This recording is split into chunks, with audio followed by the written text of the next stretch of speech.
મિત્રો, આજે હું બીજી વેલ્થ ક્રિએટર કંપનીની વાત કરીશ. આ કંપની છે જેકે સિમેન્ટ લિમિટેડ. આ કંપનીનો હિસ્ટ્રી બહુ જુદો છે કે કાનપુર બેઝ જેકે ઓર્ગેનાઇઝેશન, જેકે ગ્રુપ બહુ જાણીતું હતું. એનો હિસ્ટ્રી અસમ 100 વધારનું છે. જેકે સિન્થેટિક્સ કંપની બહુ જાણીતી કંપની હતી અને એ કંપનીએ 1980ના દાયકામાં સિમેન્ટ ડિવિઝન ચાલુ કરેલું હતું.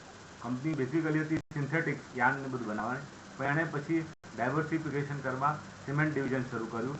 પણ સિમેન્ટ ડિવિઝનની પ્રોગ્રેસ વધુ આવી રહી હતી અને સિન્થેટિક ડિવિઝન ડૂબી રહ્યું હતું. એટલે જેકે સિન્થેટિક્સ કંપનીએ તેના શેર હોલ્ડર્સને આ ડીમર્જર કરી અને જેકે સિમેન્ટના શેર્સ આપ્યા. એટલે 1982ની આસપાસની વાત છે કે જ્યારે આ ડિવિઝન છૂટું પડ્યું. એટલે 10 રૂપિયાનો શેર તેના શેર હોલ્ડરને 10 રૂપિયાના ભાવે મળ્યો હતો. હવે આજે વાત કરીએ તો જેકે સિમેન્ટનો શેરનો ભાવ 5,840 રૂપિયા જેવો ચાલે છે. એટલે જે માણસને ડીમર્જરમાં જે શેર્સ મળ્યા એના અરાઉન્ડ 580 ગણા પૈસા થયા. મિત્રો, વિચાર કરો કે આ એક ફાયદો એવો છે કે તમારે પેશન્ટલી સારી કંપની હોય, સારું મેનેજમેન્ટ હોય તો બેસી રહેવું પડે. એના શેર્સનો ભાવ આજે નહીં તો કાલે 5-10 વર્ષ પછી પણ તમને ખૂબ જ ફાયદો થઈ શકે.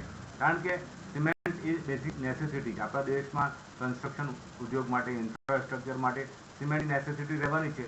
અને આ કંપની જુદા જુદા પ્રકારના સિમેન્ટ, ગ્રે સિમેન્ટ બનાવતી, પોર્ટલેન્ડ સિમેન્ટ બનાવતી હતી, બધા જાત જાતના. અને પછી પણ એમાં પાછું વેલ્યુ એડિશન કર્યું કે સિમેન્ટના બ્લોક બનાવવાનું ચાલુ કર્યું, સ્લીપર બનાવવાનું ચાલુ કર્યું રેલવે માટેના. આમ સિમેન્ટને લગતી વેલ્યુ એડિશન કરી અને કંપનીએ ખૂબ સારી પ્રગતિ મળી.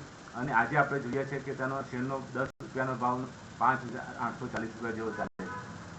અને મિત્રો, મારું કહેવાનું એમ છે કે જો ઇન્ડસ્ટ્રી પરફોર્મિંગ હશે તો આજે ને થોડા વર્ષો પછી પણ તમને એમાં ગેઇન કરી આપશે.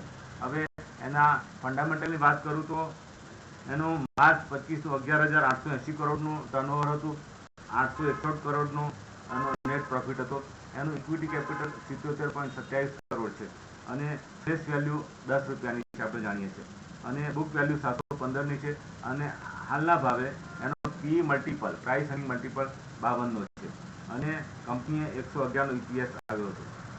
એટલે કહેવાનો મતલબ છે કે કંપની સતત પ્રોગ્રેસ કરી રહી છે. થોડા વર્ષો ખરાબ ગયા, કંપનીએ એમાં કન્સોલિડેશન કર્યું, નવા સિમેન્ટ પ્લાન્ટ ઉમેર્યા. કંપનીએ થોડા પ્લાન્ટ નાના જે હતા આજુબાજુના પ્લાન્ટ એને ટેક ઓવર કર્યા અને પોતાની પ્રગતિ મેળવી. આજે ઇન્ડિયાની 2nd નંબરની સિમેન્ટ ઉત્પાદક કંપની છે. એના શેરહોલ્ડરની વાત કરું તો 45.66% પ્રમોટર્સ પાસે છે. 24% શેર આપણા DII મ્યુચ્યુઅલ ફંડ અને બેંકો પાસે છે. અરાઉન્ડ 16% FII ફોરેન ઇન્વેસ્ટર પાસે છે અને 13.5% જેવા શેર લોકલ ઇન્વેસ્ટર પાસે છે. એટલે આમ કહેવાનો મતલબ છે કે સિમેન્ટ ઇન્ડસ્ટ્રી કોમોડિટી ઇન્ડસ્ટ્રી છતાં પણ કંપનીએ તેના શેર હોલ્ડરને આટલો ફાયદો કરી આપ્યો છે. Thank you.